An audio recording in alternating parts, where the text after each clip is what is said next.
পাচ্ছি আজ নওশাদ সিদ্দিকী বাদেই আজকে হাজার হাজার মানুষের ভিড় শহীদ মিনারে দেখা গেছে, কি বলবেন এটা নিয়ে? দেখেন, নওশাদ সিদ্দিকী ভাইজান সবসময় তিনি আইন এবং বিচার ব্যবস্থাকে প্রাধান্য দেয়।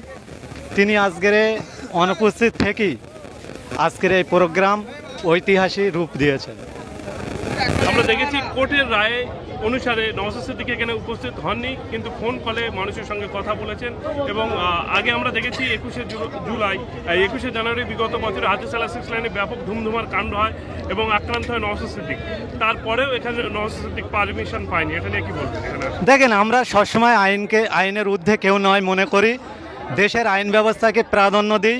নওশাদ সিদ্দিকীকে কোনো একটা রাজ্য সরকার বলো বা অন্য কোনো অশুভ শক্তি আটকানোর চেষ্টা করেছে। নওশাদ সিদ্দিকী কিন্তু তাদেরকে প্রতিহিংসা দিতে চাননিকো, তিনি নিজে উপস্থিত হননি। কিন্তু যে সমস্ত সমর্থকরা তানাকে মহব্বত করে ভালোবেসে এই প্রোগ্রাম সাকসেস করতে এসেছিল, ফোনের মাধ্যমে তানাদেরকে যথেষ্ট বার্তা দিয়েছেন বলে আমরা মনে করি। আপনাদের দলের প্রতিষ্ঠাতা আব্বাস সিদ্দিকী এবং দলের চেয়ারম্যান নওশাদ সিদ্দিকী উভয় বাদে আজকের আপনাদের এই জনসভা, এটা কেমন লাগছে? এটাই তো আমাদের যিনি পৃষ্ঠপোষক, যিনি দলকে গড়েছিলেন, তিনি তো এই সমাজটাকেই চাচ্ছিলেন।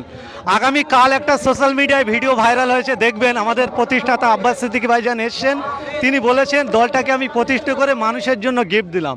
আজকে তানাদের অনুপস্থিতিতে এই যে একটা মহান ইতিহাস তৈরি হয়ে গেল, এটা হচ্ছে বাংলায় প্রথম হয়েছে বলে আমরা মনে করছি। কার্যকর কাণ্ডে একেবারে শিয়ালদা কোর্টে মামলা শুনানি হয়েছে যাবজ্জীবন সন্দীপ ঘোষের। তো শুধু কি সন্দীপ ঘোষ সেখানে দোষী, আর কেউ এর মধ্যে কি রাঘব বোয়াল জড়িত আছে? দেখেন, তার তদন্তের জন্য ভারতের বিভিন্ন তদন্তকারী সংস্থা আছে, তারা তদন্ত করছেন। আমরা মনে করছি এমন একটা জঘন্য নেতকারজনক ঘটনা শুধু সন্দীপ ঘোষ একা করতে পারে না কো, এর মধ্যে অনেক বড় বড় মাথা আছে, আইন প্রক্রিয়া চলছে, একদিন জনসম্মুখে আসবে বলে আমরা মনে করছি।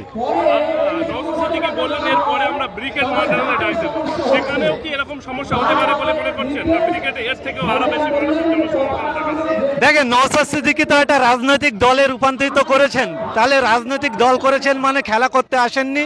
তিনি মানুষের অধিকার নিয়ে যেভাবে লড়ছেন, মানুষ তার সঙ্গ যেভাবে দিচ্ছেন, অবশ্যই এই শহীদ মিনারে দেখতে পাচ্ছেন যে এখানে মানুষের জমায়েত এত হয়েছে, মানুষ জায়গা পায়নি।